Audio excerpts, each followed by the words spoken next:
Okey, jadi macam ni lah lebih kurang nampak tu laluan dia.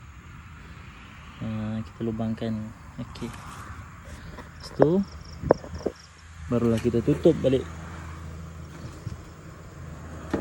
Ni sarang baru lah, baru pasang kotak, jadi tak naik maju lagi, tak naik gantung lagi. Okey, kita tutup. Lepas tu dah siap macam ni lah. Jadi pelulut ni dia akan lebih jaga suhu sarang ni. Lepas tu mana dengan netting ni akan lebih terjaga lah suhu sarang, dia akan lebih terhindar daripada musuh-musuh dia. Okey, boleh nampak? Okey, tu banyak lagi yang tak sempat nak pasang kotak.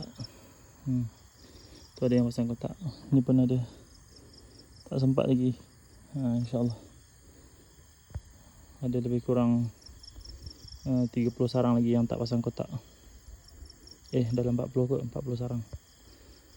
Okey, doakan semoga berjaya, InsyaAllah, amin.